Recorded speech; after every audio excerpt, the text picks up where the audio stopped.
Why are you still here? Because we're the resistance. Resisting what?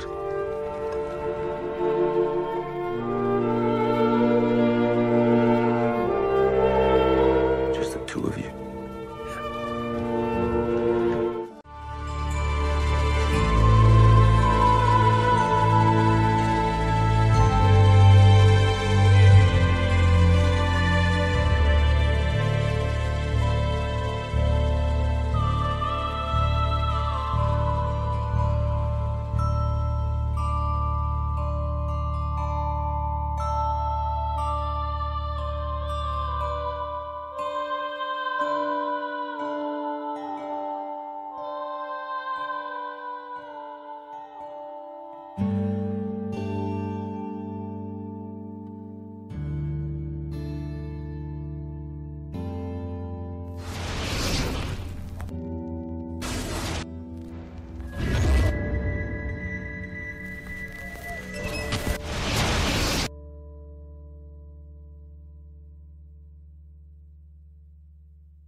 Armed with knives, armed with chemical, biological, nuclear weapons. Fanatics, terrorists, September 11th. September 11th, killers, September 11th, terrorists. Terrorists of Al-Qaeda, terrorists, nuclear weapons, terrorists. 9/11, terror, terrorist, evil. September 11th, September 11th. The terrorists, war and danger. September 11th, terrorism, global terrorism, terrorism, terrorists. Terrorists, terrorists, terrorists, terrorists, the terror. Terrorists, terrorist, terrorism. September 11th, global terrorism, terrorist. Terrorism. September 11th, world terrorism, terrorism. September 11th, global terrorism. September the 11th, terror. Weapons of mass destruction. September the 11th, terrorists. The evil terrorists, no.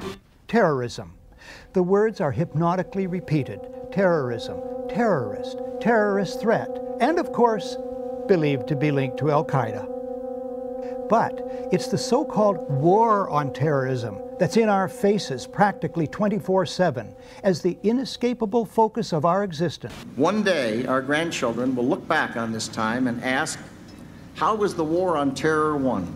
The entire U.S. ruling class, ruling elite, comes to see terrorism as the preferred means, indeed the only means, to provide social cohesion, to provide an enemy image for the society to keep it together. According to neocon theory from Carl Schmitt, you have to have an enemy image in order to have a society. It's a very dangerous thing because now it means that the entire social order, the political parties, intellectual life, politics in general, all based on a monstrous myth. Monstrous myth.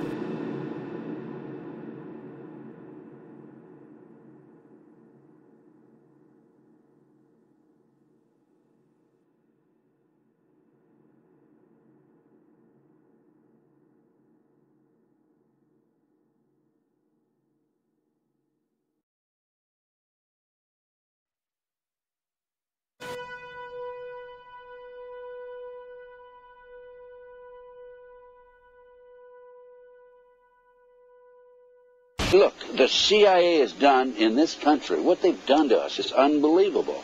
Look at the terrorist acts that have occurred. The CIA behind most, if not all of them. We had the Marine barracks. We had our embassy in Kenya. We had Pan Am 103. We had the USS Cole. We had Oklahoma City. We had the World Trade Center in 1993. That helped the terrorists blow up the World Trade Center the first time. They built the bomb. They got the driver's license. The informant, the FBI informant, a fellow named Salam, a 43-year-old former Egyptian army officer, he was given the assignment to put the bomb together. And he went to his supervisor, his FBI supervisor, and said, we're going to put a dummy bomb in here, right? And the FBI supervisor said, no, we're going to put a real bomb. The FBI actually carried out the attack on the World Trade Center in 1993. They actually hired Ahmad Salam and paid him $1 million and gave him real explosives, a detonator, and told him to build a bomb and to give it to the foolish people that he was controlling to allow them to attack the World Trade Center complex. Unfortunately for them, there were only 6 people killed, not enough to pass the legislation. So what happened is 2 years later, April 19, 1995, down comes Oklahoma City Murrah building, 168 people killed. 1 year later, the anti-terrorism legislation that takes away many of our constitutional rights and civil liberties is past.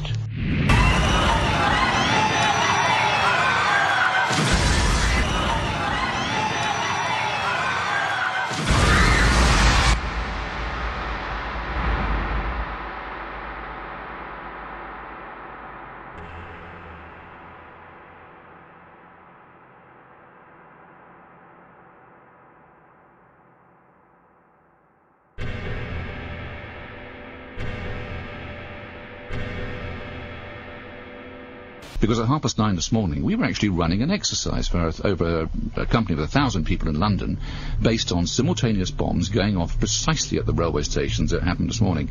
So I still have the hairs on the back of my neck standing upright. To get this quite straight, you were running an exercise to see how you would cope with this, and it happened while you were running the exercise? Precisely.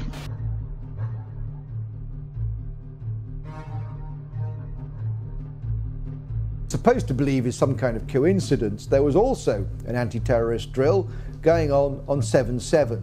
And again, just like 9/11, they were talking about attacks on the same targets, the same kind of tube stations, and exactly the same time as the actual attack happened, providing some kind of cover for what must be operations orchestrated in some way by the state.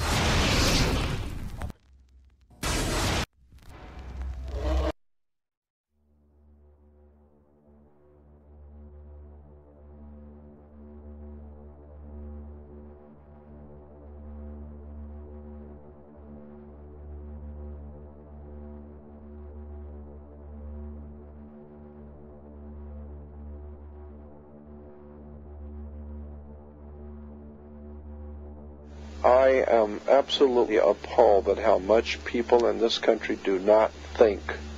We are given to understand that, that an Arabic guy out there up in the mountains financed the most elaborate attack on this country. Do you think some people in a cave, were able to have NORAD stand down? Do you think that people in a cave were able to have all of this happen? And when I think about how many Americans were killed in New York City, and believing as I do that this thing was a setup job, this is a textbook operation that Nazis used, and they've used it over and over again. America has been suckered in one more time. I don't have to tell you things are bad. Everybody knows things are bad. The dollar buys a nickel's worth. Banks are going bust. Shopkeepers keep a gun under the counter. Punks are running wild in the street, and there's nobody anywhere who seems to know what to do, and there's no end to it. We know the air is unfit to breathe, and our food is unfit to eat. We sit watching our TVs while some local newscaster tells us that today we had 15 homicides and 63 violent crimes, as if that's the way it's supposed to be. We know things are bad, worse than bad. They're crazy. It's like everything everywhere is going crazy, so we don't go out anymore. We sit in the house, and slowly the world we're living in is getting smaller, and all we say is, please, at least leave us alone in our living rooms. Let me have my toaster and my TV and my steel-belted radios, and I won't say anything. Just leave us alone. Well, I'm not going to leave you alone. I want you to get mad. I don't want you to protest. I don't want you to riot. I don't want you to write to your congressmen because I wouldn't know what to tell you to write. I don't know what to do about the depression and the inflation and the Russians and the crime in the street. All I know is that first, you've got to get mad. You've got to say, I'm a human being. God damn it. My life has value.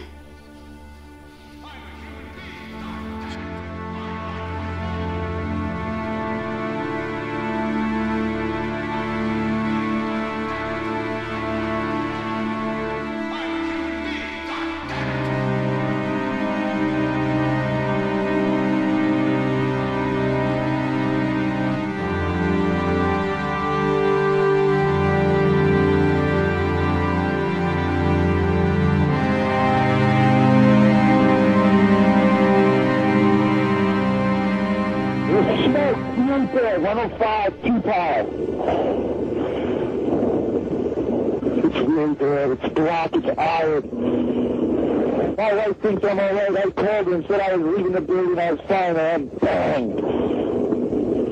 The three of us, 2 broken windows. Oh, God!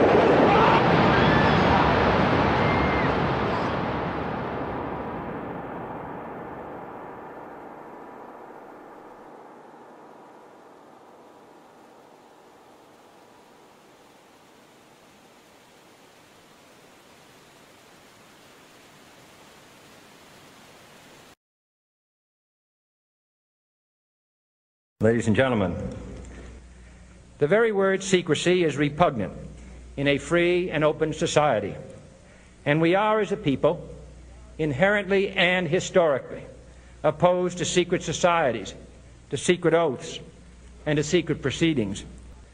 For we are opposed around the world by a monolithic and ruthless conspiracy that relies primarily on covert means for expanding its sphere of influence, on infiltration instead of invasion, on subversion instead of elections, on intimidation instead of free choice. It is a system which has conscripted vast human and material resources into the building of a tightly knit, highly efficient machine that combines military, diplomatic, intelligence, economic, scientific, and political operations. Its preparations are concealed, not published. Its mistakes are buried, not headlined. Its dissenters are silenced, not praised. No expenditure is questioned, no secret is revealed. That is why the Athenian lawmaker Solon decreed it a crime for any citizen to shrink from controversy. I am asking your help in the tremendous task of informing and alerting the American people, confident that with your help, man will be what he was born to be, free and independent.